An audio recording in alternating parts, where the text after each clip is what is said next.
درخت کو جب دیمک چاٹتی ہے نا تو اینڈ پہ پتہ چلتا ہے جب درخت گرتا ہے. دیکھیں پاکستان پہ خاص اللہ کا کرم ہے, ہر بندہ کھا رہا ہے. بقول عمران خان صاحب کے ہم کرائے کے قاتل تھے, ہم امریکہ کی غلامی کرتے تھے, اس کے اگینسٹ ہمیں معاوضہ ملتا تھا ڈالرز کی شکل میں, تو ضیاء کا دور بڑا خوشحال تھا.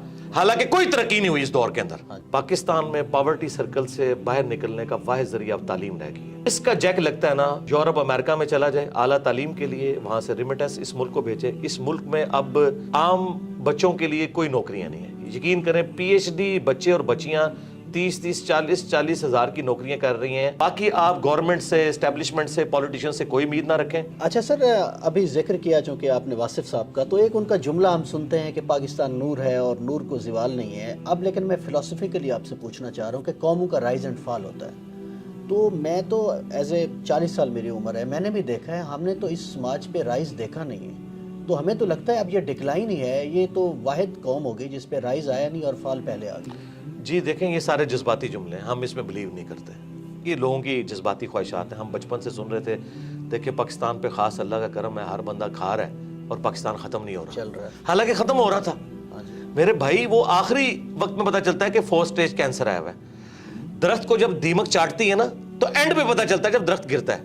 ہم تو اس وقت بھی کہہ رہے تھے کہ یار ایسا نہیں ہے, اس کو روحانیت کے ساتھ نہ جوڑیں. لیس للانسان الا ما سعی, اللہ نے دنیا کو اسباب کے ساتھ جوڑا ہے. انسان کے لیے وہی ہے جس کی وہ کوشش کرتا ہے. ایسے نہیں ہوگا. آپ اگر سردیوں میں ٹھنڈے فرش کے اوپر ننگے پاؤں پھریں گے تو انشاءاللہ ضرور بیمار ہوں گے.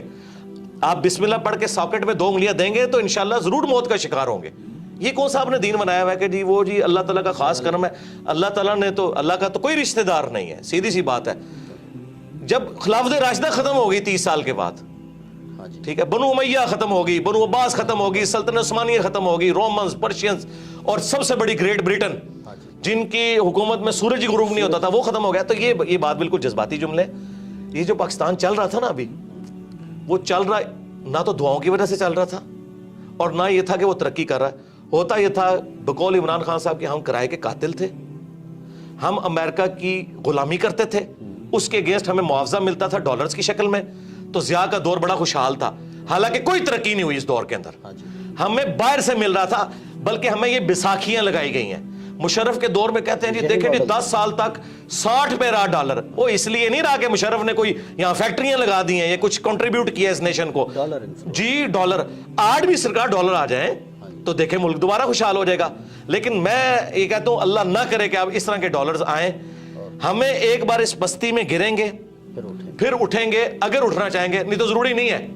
سارے بچے جوانی کی عمر کو پہنچ کے یا بڑھاپے کو نہیں فوت ہوتے, بعض بچپن میں بھی فوت ہو جاتے ہیں. یہ جذباتی باتیں ہیں کہ رائز ہم نے دیکھا نہیں ہے. تو کیا سارے بچے رائز تک پہنچتے ہیں؟ ہماری دعا ہے کہ اچھائی ہو. جرمنی دیکھیں تباہ ہو گیا تھا ورلڈ وار 2 کے اندر, تو آج دنیا میں جرمنی اور جاپان کے مقابلے میں کوئی ملک ہے مجھے بتائیں؟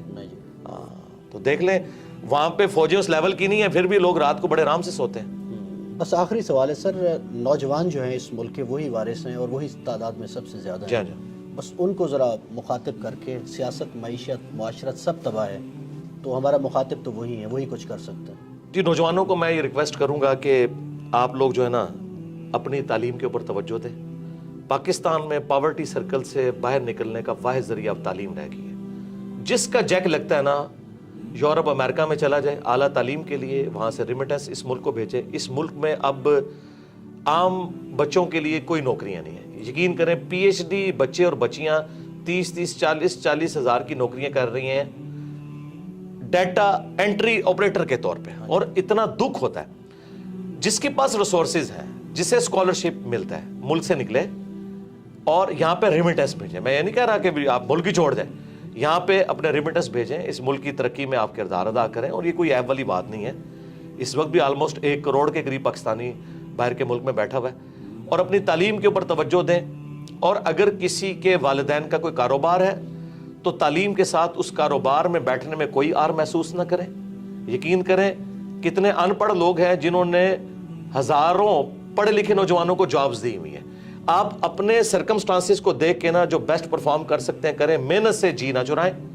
اور آپ جتنی اپنی ایفرٹ پٹ کر سکتے ہیں نا اپنا مستقبل بنانے کے لیے وہ کوشش کریں. باقی آپ گورنمنٹ سے, اسٹیبلشمنٹ سے, پولیٹیشین سے کوئی امید نہ رکھیں. بالکل کوئی دور دور تک حالات و واقعات یہاں نظر نہیں آ رہے ہیں. جس کا کوئی جیک لگتا ہے بھائی یہاں سے نکلیں اور یہاں آپ